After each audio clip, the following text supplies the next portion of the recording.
इतना विलंब हो गया है। अब तक तो नकुल को आ जाना चाहिए था। मैं देख कर आता हूँ ज्येष्ठ, कहीं कोई संकट तो नहीं।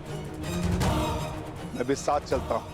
दुर्योधन के गुप्तचर हमारी खोज में, कहीं उनकी ओर से कोई संकट ना आया। यदि शत्रुदल से कोई हुआ तो ज्येष्ठ, उन्हें तो मैं स्वर्ग लोक भेज कर ही आऊंगा।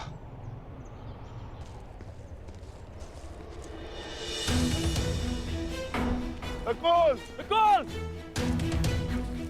नकुल! नकुल! भ्राता भीम! नकुल! नकुल! नकुल! नकुल!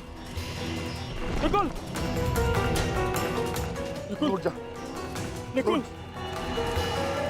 देखिए ना भ्राता भीम, क्या हुआ है नकुल को? ये कुछ बोल क्यों नहीं रहा? नकुल! नकुल उठ जा। नकुल!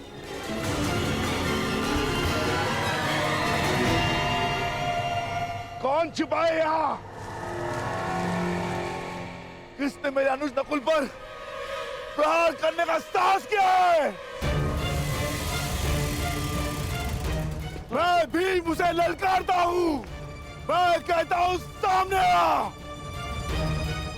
आज तुम्हारा नाश तो निश्चित है। नकुल!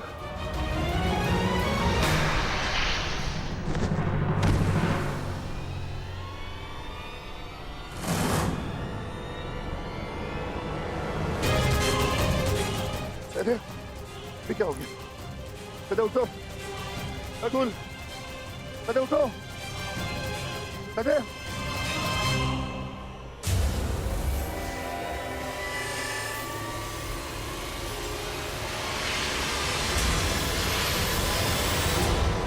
भ्राता भीम!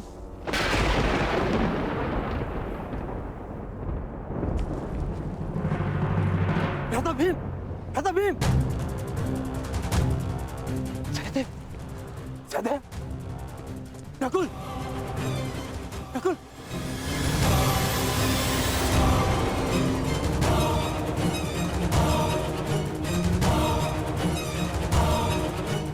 जो महाबली भीम को गिरा सके वो किसी सामान्य मनुष्य की वश की बात नहीं। तुम अवश्य कोई मायावी हो, तुम जो भी हो, यक्ष, किन्नर, गंधर्व, मायावी, पिशाच, प्रेत, मेरे समक्ष प्रस्तुत हो और मेरे भाइयों को जीवित करो, अन्यथा अपने प्राण देने के लिए तत्पर हो जाओ।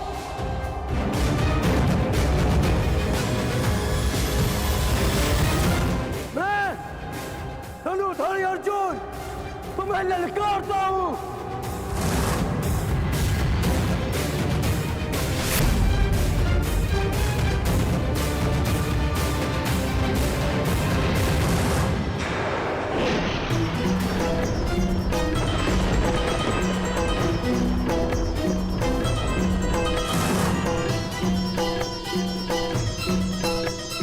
पांचाली,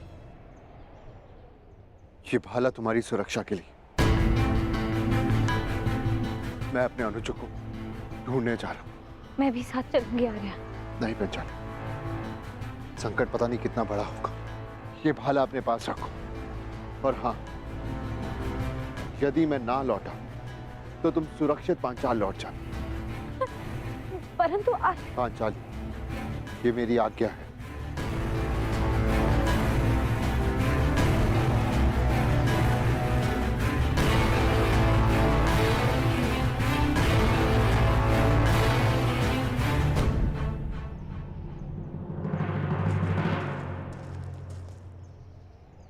नकुल!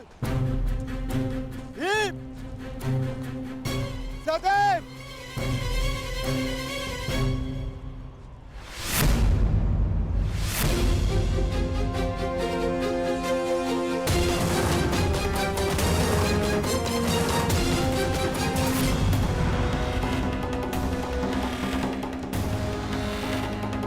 भीम! भीम! उठो भीम! सहदेव, सहदेव, नकुल, आंखें खोलो। अर्जुन, अर्जुन अपनी आंखें खोलो अर्जुन। उठो मेरे अनुजो, उठो, उठो अनुजो, उठो।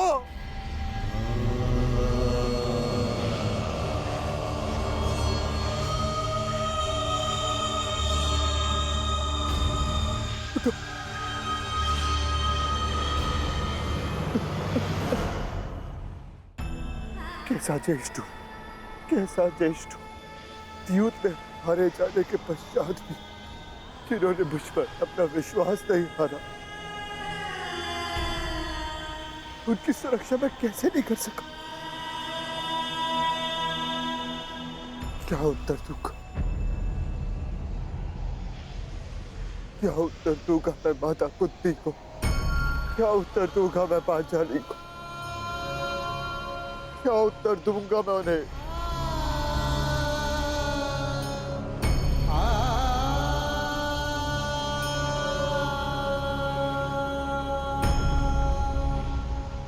मैं नहीं चाहता कि आप कहो,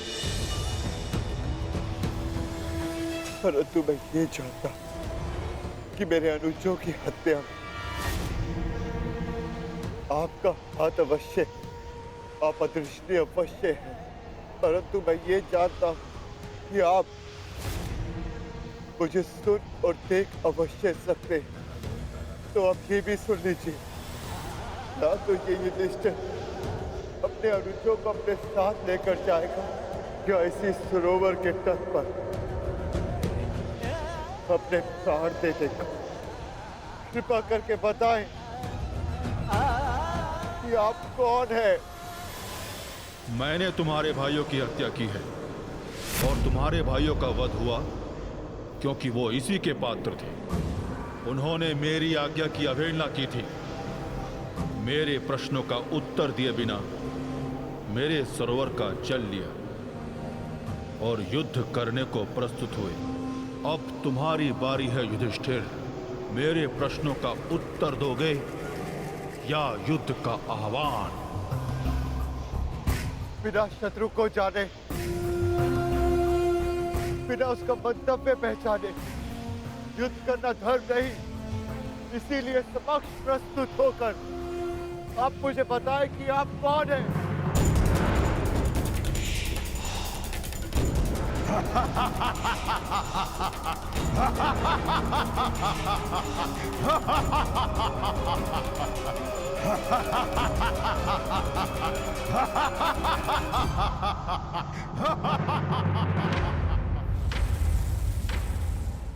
मैं यक्ष नायक हूं और ये सरोवर मेरा है। पंच तत्वों पर केवल परमेश्वर का अधिकार है, तो फिर इस जलाशय के जल का उपयोग करने से आप किसी को कैसे रोक सकते हैं? ऐसे कैसे किसी के प्राण ले सकते हैं आप? उत्तर दीजिए। मैं व्यर्थ विवाद नहीं करता हूं युधिष्ठिर। धर्मराज हो, इतना तो समझते हो ना कि बिना किसी की अनुमति लिए किसी की वस्तु का प्रयोग करना चोरी है और मैंने चोरों को दंड दिया है। परंतु तुमने यहां आकर ना मेरी संपत्ति पर दृष्टि डाली और ना मुझे युद्ध के लिए ललकारा। अभी तो तुमने मेरा आह्वान किया, इसलिए मैं तुम्हें एक अवसर देता हूं। मुझे मेरे प्रश्नों का उत्तर दो और मैं तुम्हारे एक भाई को जीवित कर दूंगा। बोलो, स्वीकार है?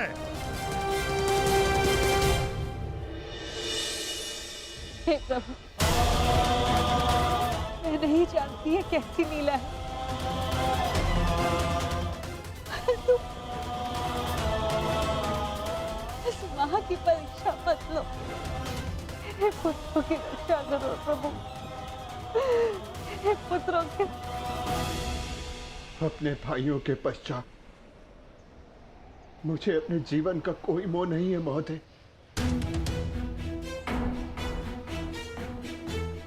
परंतु परंतु मेरा एक भाई जीवित हुआ तो मुझे संतोष होगा। तो ठीक है, मेरा पहला प्रश्न, मनुष्य का सबसे बड़ा धर्म क्या है? मनुष्य का सबसे बड़ा धर्म अपना लक्ष्य पूरा करना है। और उसका लक्ष्य क्या है? अपना कर्तव्य पूरा करना। मनुष्य में कितने वर्ण हैं और प्रत्येक वर्ण का कर्तव्य क्या है?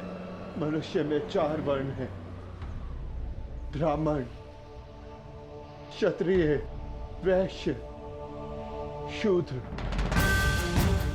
ब्राह्मणों का कर्तव्य है केवल वेद पाठ करना ही नहीं बल्कि धर्म को जनमानव में बसाना भी है।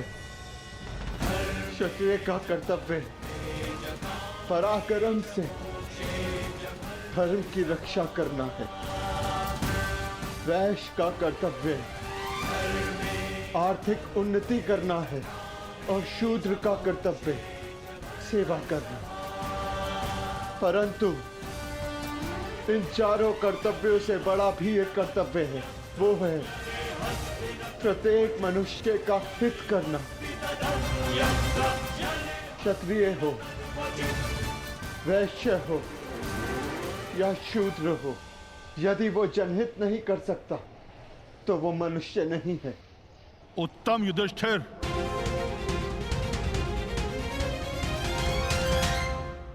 अब ये बताओ कि जल से पतला कौन है? जल से पतला ज्ञान है, जिसकी धारा अज्ञान की चट्टान को काट कर बहती है। भूमि से अधिक सहनशील कौन है? माता भूमि से अधिक सहनशील होती है। और आकाश से ऊंचा कौन है? आकाश से ऊंचा स्थान पिता का है। वायु से अधिक गति किसकी है? और भूसे के तिनकों से अधिक संख्या किसकी है? मन की गति वायु से अधिक तीव्र है और चिंता की संख्या भूसे के तिनकों से अधिक है। विदेश में मनुष्य का संबंधी कौन है? रोगी का संबंधी कौन है? और मृत्यु शैया पर लेटे मनुष्य का संबंधी कौन है? विदेश में मनुष्य का सबसे बड़ा संबंधी उसकी विद्या है, जो एक मित्र की भांति उसे हर संकट से बचाती है। रोगी का संबंधी उसका चिकित्सक है, जो पत्नी और माता की भांति उसकी सेवा करता है। और मरने वाले का संबंधी केवल धर्म और दान है, उसके सत्कर्म है, जो मरने के पश्चात उसके साथ जाते हैं। क्या है जिसके नाश से मनुष्य सबका प्रिय बन जाता है? क्या है जिसके नाश से मनुष्य सुखी हो जाता है? और कौन सा शत्रु है जो मनुष्य का नाश करता है? अहंकार के नाश से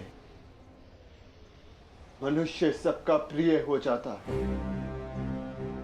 कामनाओं के नाश से वो सुखी हो जाता है। और वो शत्रु जो मनुष्य का नाश करते वो क्रोध है। अंतिम प्रश्न युधिष्ठिर, बताओ संसार का सबसे बड़ा आश्चर्य क्या है? मनुष्य प्रतिदिन सहस्त्रों को जन्म लेते हुए देखता है, सैकड़ों को मरते हुए देखता है, जो जानता है कि उसे भी एक दिन मर जाना है, फिर भी सदा जीने की चाह रखता है। ये संसार का सबसे बड़ा आश्चर्य है। तुमने मुझे संतुष्ट किया युधिष्ठिर, मैं प्रसन्न हुआ। बताओ तुम्हारे किस भाई को जीवित करूं? भीम को या अर्जुन को? ये दोनों महाबली हैं, तुम्हारी रक्षा कर सकते हैं। मनुष्य की रक्षा ना भीम से हो सकती है, ना अर्जुन से। मनुष्य की रक्षा यदि हो सकती है तो केवल उसके धर्म से, और मेरा धर्म कहता है कि जो मेरे लिए सबसे पहले दांव पर लगा, जिसने मेरी प्यास बुझाने के लिए सबसे पहले अपने प्राण दिए, मेरा वो अनुज नकुल जीवित हो जाए। हमारी दो माएं हैं, एक माता कुंती का पुत्र, मैं जीवित हूं, और दूसरी माता मादरी का पुत्र नकुल जीवित रहे। अति उत्तम युधिष्ठिर, जो विपत्ति में भी न्याय और धर्म का साथ नहीं छोड़े वही सफल होता है। तुम अपनी परीक्षा में सफल हुए।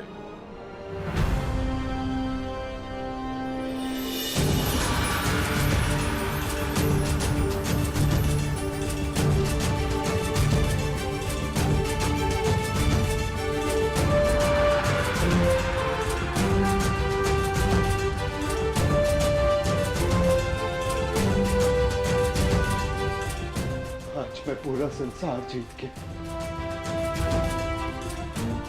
मेरे पांचों भाई मेरे साथ हैं, मुझे किसी की कामना नहीं।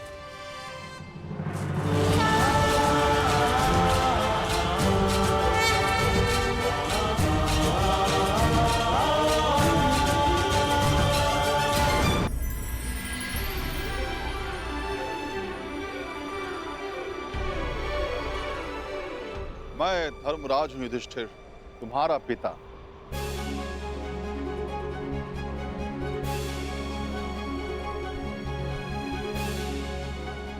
मैं तुम्हारी परीक्षा ले रहा था।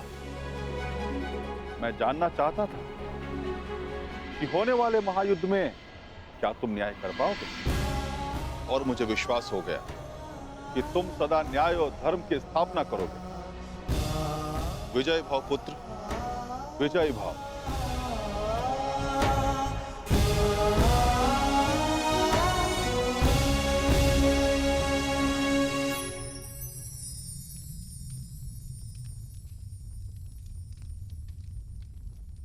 मेरे सभी पुत्र अब सुरक्षित हैं। धन्यवाद देव।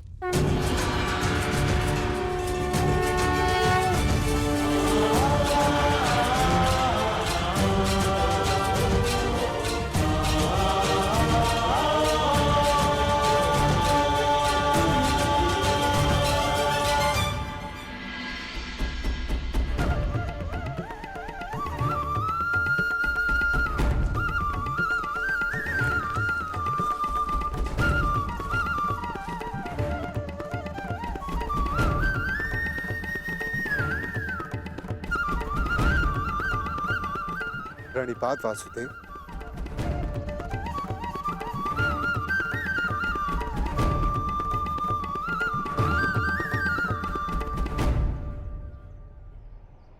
आप यहां वासुदेव?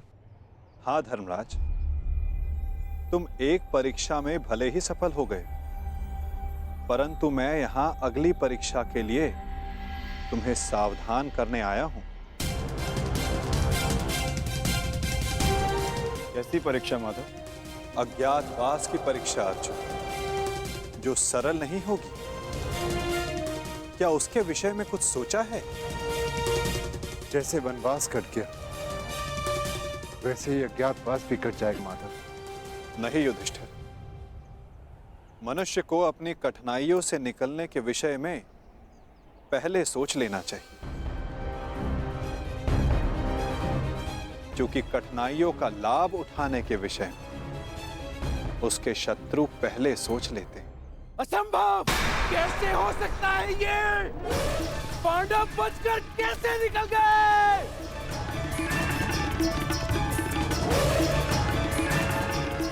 दिग्विजय प्राप्त कर ली, चारों दिशाएं जीत ली, परंतु हर बार पांडवों से क्यों हार जाते हो तुम? इतने सैनिक साथ थे, शकुनी तुम भी थे, फिर कैसे असफल हुए? कैसे?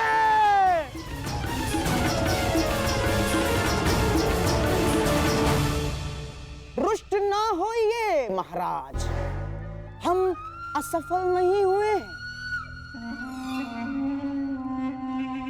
क्योंकि पांडवों का अज्ञातवास भंग हो चुका है।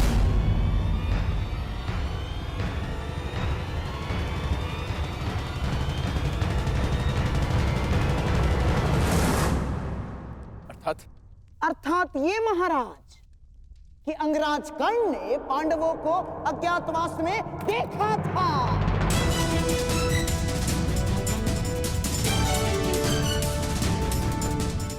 इसीलिए नीति अनुसार पांडवों का अज्ञातवास भंग हो चुका है।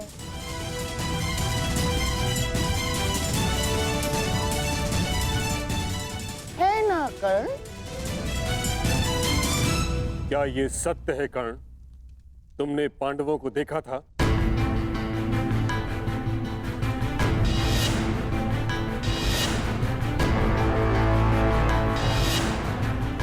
जानता हूं पुत्र, तुमने अवश्य पांडवों को देखा है, परंतु अब समय है कि उनके विरुद्ध एक और अधर्म को होने से रोका जा सके। उत्तर दो कर्ण, क्या तुमने पांडवों को देखा था? जी, देखा था।